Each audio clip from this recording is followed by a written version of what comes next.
आज मैया यशोदा हजारों लाखों गोपियां किशोरी राधा रानी रो रही है, बिलख रही है, कृष्ण हमें छोड़ करके मत जाओ, कृष्ण हमको तड़पता हुआ छोड़ करके मत जाओ।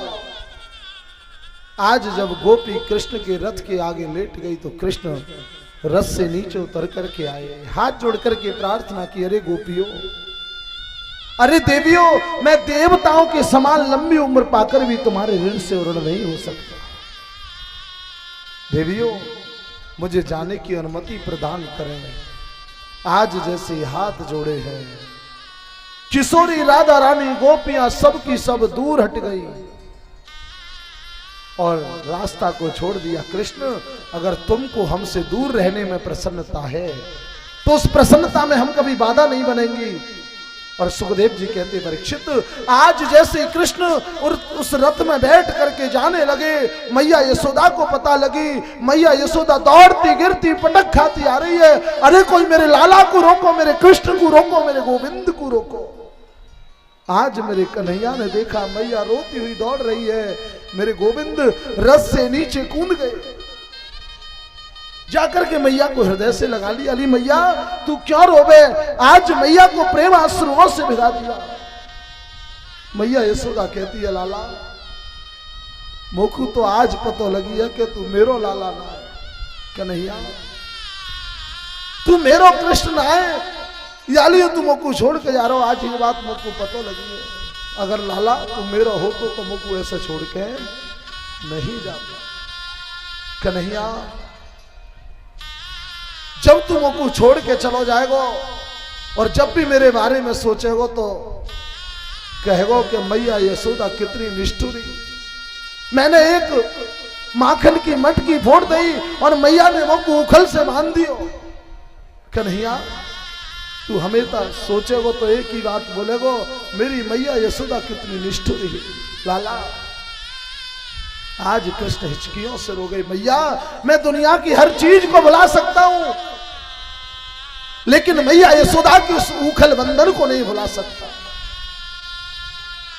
मैया मैं तेरी सौगंध खाए के कह रहा हूं, मैं परसों लौट करके आ जाऊंगा, मोकू तू जाने दे। आज मैया रो रही है, बिलख रही है।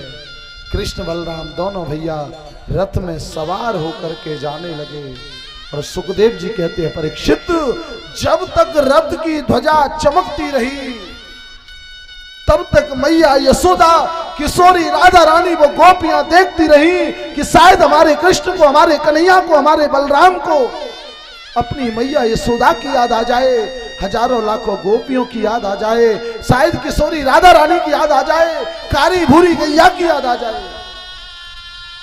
लेकिन आज जब रथ की ध्वजा ने चमकना बंद कर दिया, उन गोपियों ने, राधा रानी ने हृदय पर धैर्य का पत्थर रख लिया। कृष्ण तुमको हमसे दूर रहने में प्रसन्नता है तो कभी प्रसन्नता में बाधा नहीं बनेंगी।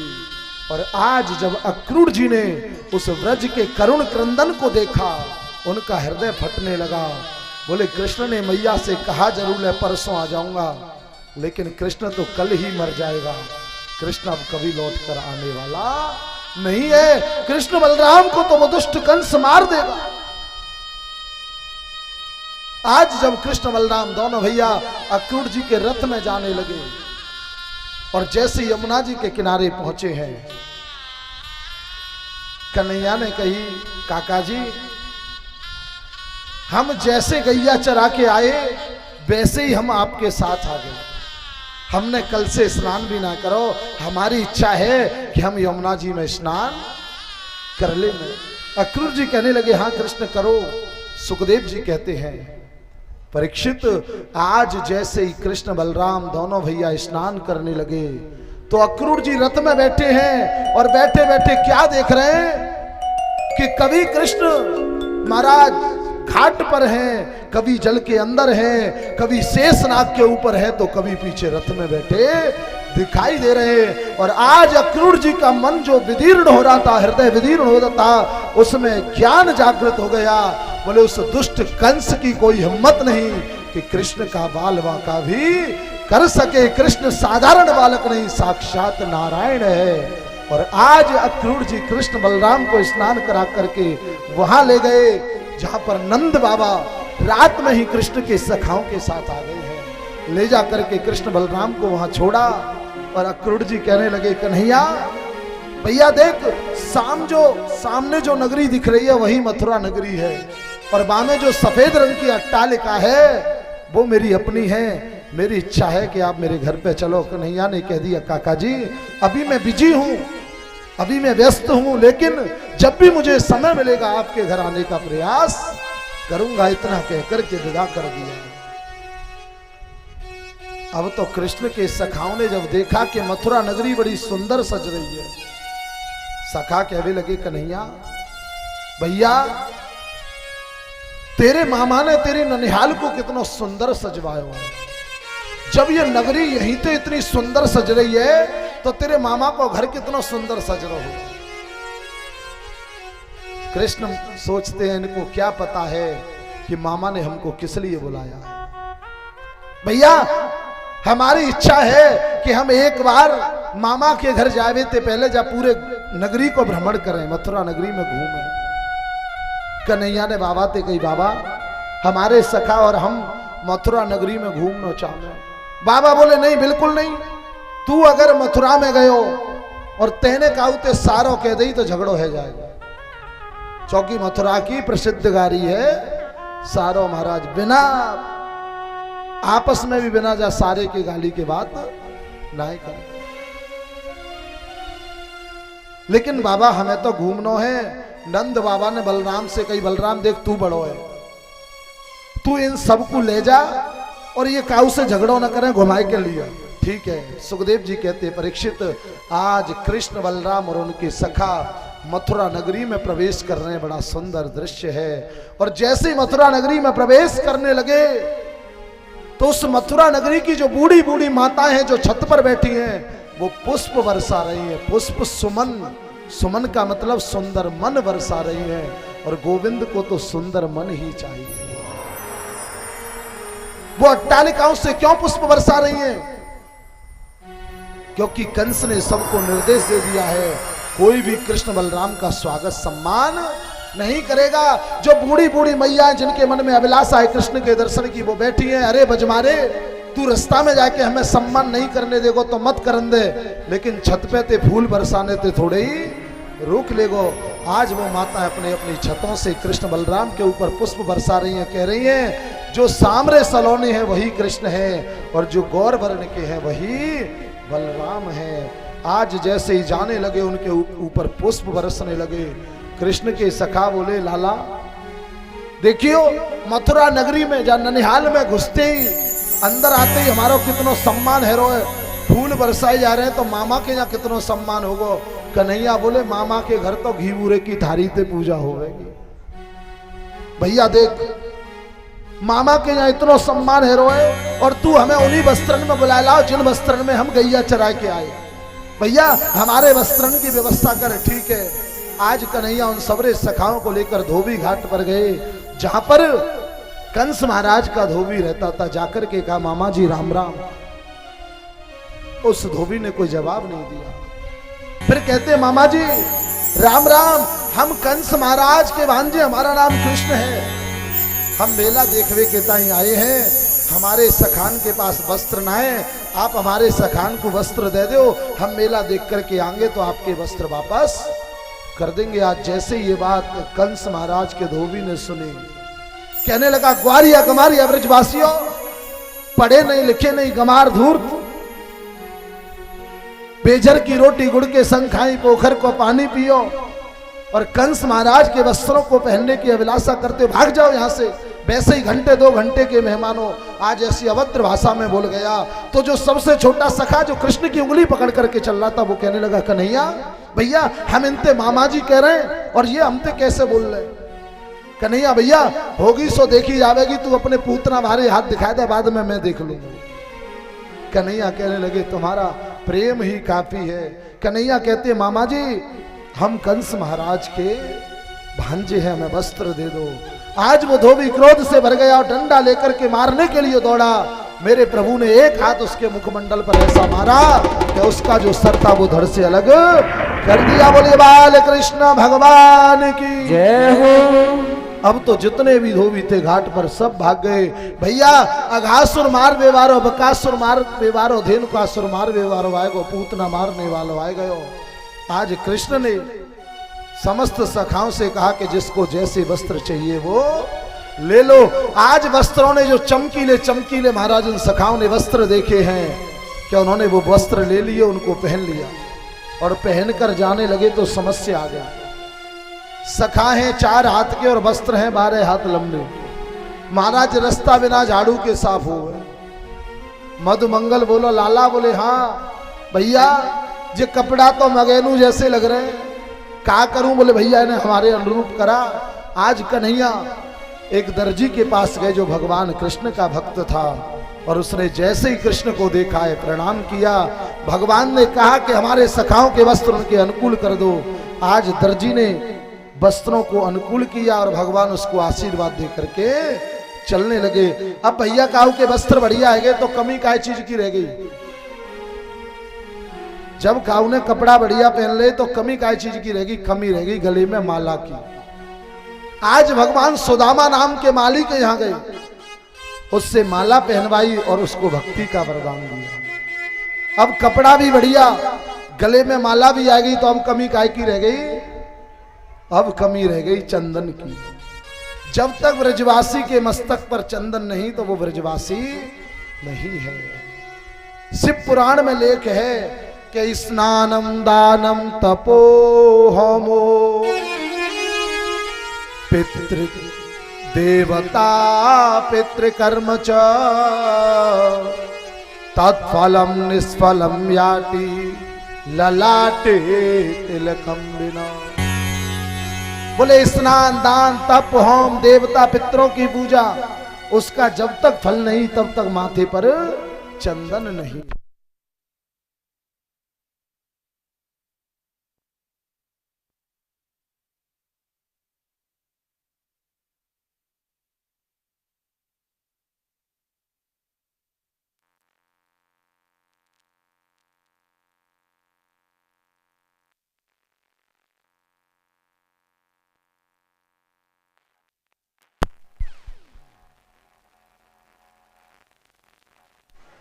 श्री राधे। बोले गोविंद भगवान की।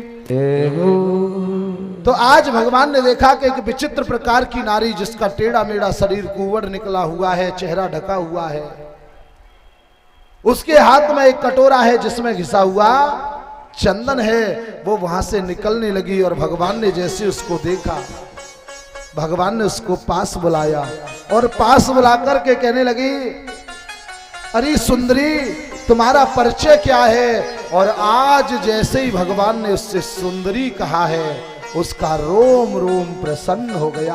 बोले आज किसी ने मेरा परिचय पूछा, किसी ने मुझसे सुंदरी कहा।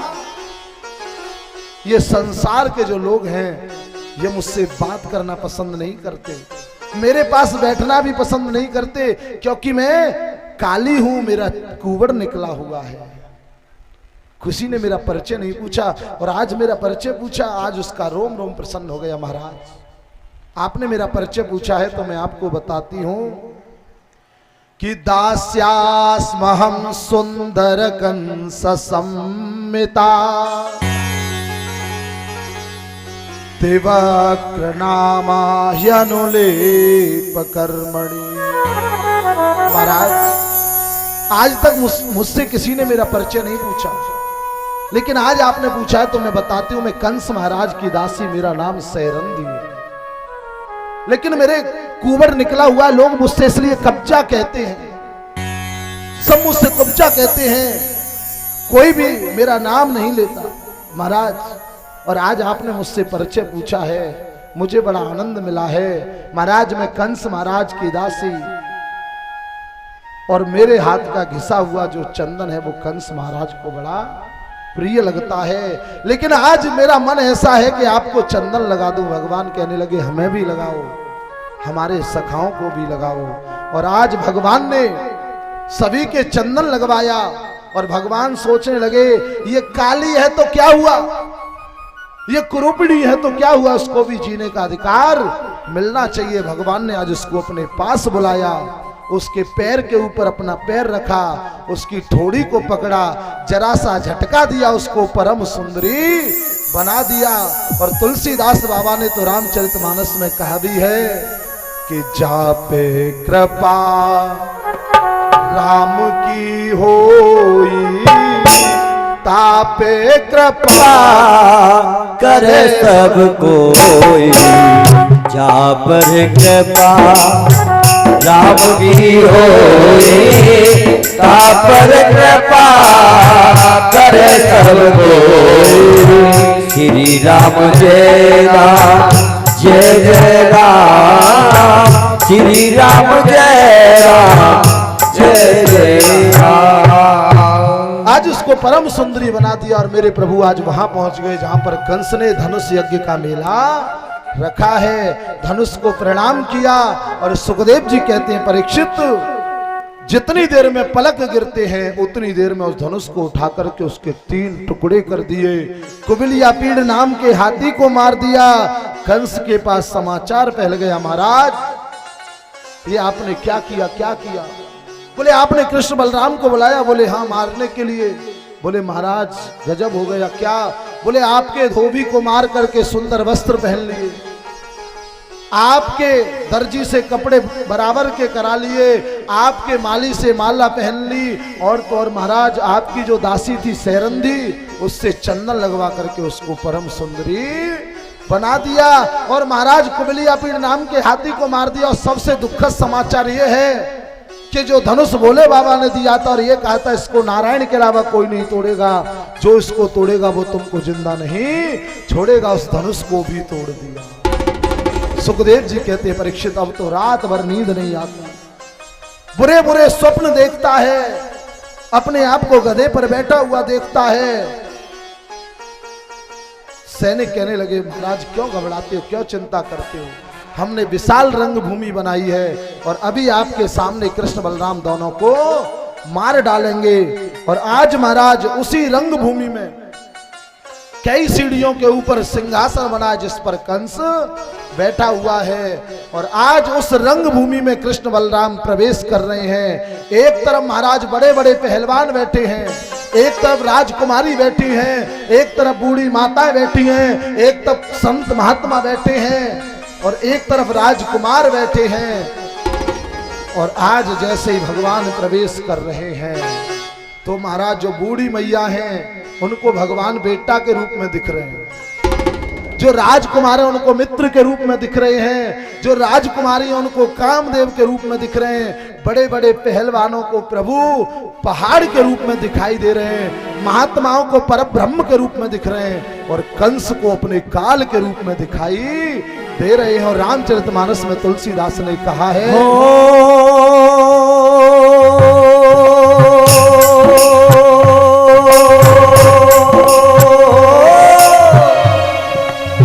जाती रही भावना जैसी, प्रभु मूरत देखी किन कैसी। राम सिया राम जय जय राम, सिया राम जय जय राम। हो जाती रही भावना प्रभु मूरत देखी किन तैसी। राम सिया राम जय जय राम, सिया राम जय जय राम। आज सुखदेव जी कहते हैं, परीक्षित आज जैसे रंग भूमि में प्रवेश किया है, आज जैसे रंग भूमि में गए हैं तो महाराज दौड़ करके चाणूर ने कृष्ण को और मुष्टिक ने बलराम को पकड़ लिया। और चाणूर पकड़ के कहता है, कृष्ण हमने तुम्हारे बारे में बड़ा सुना है कि तुमने उस वृंदावन में उस गोकुल में बड़ी लीलाएं की हैं, आज हमारे साथ युद्ध करोगे तो पता लगेगा तुम क्या हो और हम क्या है। भगवान कहने लगे, मामा जी तुम्हारी सौगंध खाए के कह रहे हम पे तो लड़बो ही ना आवे। चाणूर कहने लगा, कैसे नहीं आता, हमने अघासुर भेजो, बकासुर भेजो, हमने पूतना भेजी, तुमने सबको मार दियो। कन्हैया बोले मामा जी तुम्हारी सौगंध खाए के कह रहे हैं जितने भी राक्षस भेजे तुमने सब मरे मराए भेजे, हमने तो उठा के बस यमुना जी में फेंके। हमने कहा हुकुम है हमारा। बोले आज तुमको हमारे साथ युद्ध करना पड़ेगा। सुखदेव जी कहते परीक्षित ये चाणूर ऐसा वीर है जो अकेला 1 लाख सैनिकों से युद्ध कर सकता है, और आज उसने 11 वर्ष महाराज 56 दिन की जिनकी उम्र है उन कृष्ण को पकड़ लिया है। लेकिन कृष्ण उससे डरे नहीं, घबराए नहीं। भगवान कहते हैं भगवान के अंदर जो शक्ति है, सुखदेव जी कहते हैं बोले भगवान के अंदर जो शक्ति है वो मैया यशोदा के प्यार की, मैया यशोदा के स्तनपान की, दूध की शक्ति है। जिसको ये चाहिए कि मैं स्वस्थ रहूं, महाराज मनुष्य को विशुद्ध शाकाहारी होना चाहिए। भगवान ने कभी मांसाहार नहीं किया, शाकाहारी थे। हमारा आयुर्वेद कहता है जितनी ताकत जितनी विटामिन 20 अंडे खाने से मिलती है उतनी ताकत उतनी विटामिन 4 आंवला खाने से मिल जाती है। लेकिन लोग फिर भी मांसाहार करते हैं। सुखदेव जी कहते परीक्षित मनुष्य को विशेष शाकाहारी होना चाहिए। चाणूर मांसाहारी और कृष्ण शाकाहारी हैं। इतने बड़े वीर के सामने अकेले खड़े हुए हैं। आज युद्ध करना पड़ेगा। कन्हैया मना करते हैं लेकिन वो जबरदस्ती कृष्ण को पकड़ लेता है। और आज जब कृष्ण को पकड़ता है तो कृष्ण उसके महाराज दोनों पैरों को पकड़ते हैं और पैरों को पकड़ करके 7 बार आकाश में घुमा करके जमीन पर पटक देते हैं, उसका उद्धार कर देते हैं। बोलिए बाल कृष्ण भगवान की। और चाणूर महाराज उसका जो है आज भगवान ने कल्याण कर दिया। चाणूर को परम धाम पहुंचा दिया। और मुष्टिक जो है वो बलराम जी को पकड़ने लगा।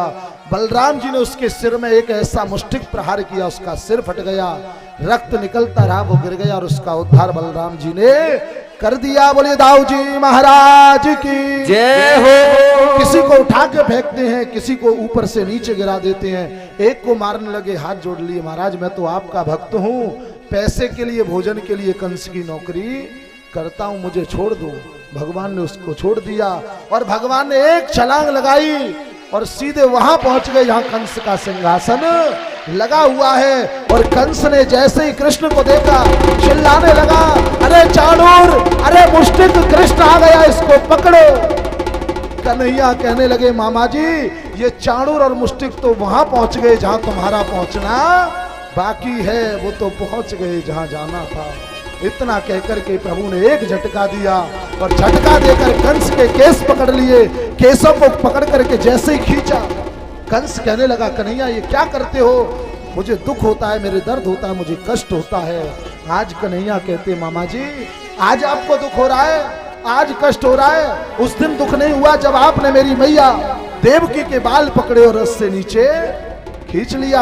आज आपको कष्ट होता है मामा जी, अब आपको मरने से कोई नहीं बचा सकता, लेकिन अपने आंख खोलो और मुझे अच्छे प्रकार से देखो, मैं तुम्हें मुक्ति दूंगा, मैं भगवान हूं। सुखदेव जी कहते हैं परीक्षित राम ने अपने जीवन में एक बार ये नहीं कहा पूरे चरित्र में मैं भगवान हूं, लेकिन कृष्ण ने इस सच्चाई को छुपाया नहीं है। कृष्ण ने पूरी भागवत के अंदर लगभग 5000 बार ये कहा है कि मैं भगवान हूं, मैं मुक्ति दूंगा। और आज कन्हैया कह रहे मामा जी मुझे अच्छे प्रकार से देखो, मैं तुम्हें मुक्ति दूंगा। और महाराज मामा जी आज आपको दुख हो रहा है, कष्ट हो रहा है, उस दिन कष्ट नहीं हुआ जब मेरी माँ के बाल पकड़े। और रामचरितमानस कहती है जाके पगा नहीं फटी विवाह, जाके पगा नहीं फटी विवाह, जाके पगा नहीं फटी विवाह, जाके पगा नहीं फटी विवाह, जाके पगा नहीं फटी विवाह, जाके पगा नहीं फटी विवाह, तो कहा जाने पीर पराए, तू क्या जाने पीर पराए, तो कहा जाने पीर पराए। महाराज जब तक हमारे पैरों की विवाही नहीं पड़ती हमें दूसरे के कष्ट का अनुभव नहीं होता। शास्त्र कहते हैं जिन्होंने संत ब्राह्मण स्त्री गौ को परेशान किया, दुख दिया, उनके वंश भी नहीं चलते। कि संत सताए बह गए, चले न उनके वंश, ना मानो तो देख लो रावण कौरव कंस। आज इतना कहकर के मेरे कन्हैया ने बड़ी जोर से एक लात मारी कंस में, और कंस महाराज ऊपर से सीढ़ियों से लुढ़कता गिरता उस रणभूमि में आकर के गिरा, उसका प्राणांत हो गया। बोलिए कंस मर्दन भगवान की जय हो। ऐसो जयकारो लगा रहे हो जैसे कंस तुम्हारे खानदान को होए, दुख है रो होए मरवे को है। अरे मरो तो प्रसन्नता होनी चाहिए कि राक्षस मर गो। एक बार जोर से जयकारा लगाओ, बोलिए कृष्ण कन्हैया लाल की जय जय श्री राधे। आज कंस के बाद कंस के 4 भाई और थे, उनको भी प्रभु ने महाराज उनका भी उद्धार किया। और आज उसके बाद अपने नाना उग्रसेन को कारागार से मुक्त करके राजगद्दी पर अभिषिक्त किया। और जितने भी मथुरा नगर वासी थे जो पिछले महाराज 12 साल से हंसे नहीं थे, आज उनके सबके चेहरे पर मुस्कान आ गई, सब प्रसन्न हुए। और जब प्रसन्न हुए तो महाराज बड़े आनंदित हुए। अब कंस मरोए तो कंस के मरवे की खुशी में कछु नाच गानो, और बाकी बाद आगे की कथा। भाई राक्षस मरो तो कछु तो प्रसन्नता होनी चाहिए। हाँ।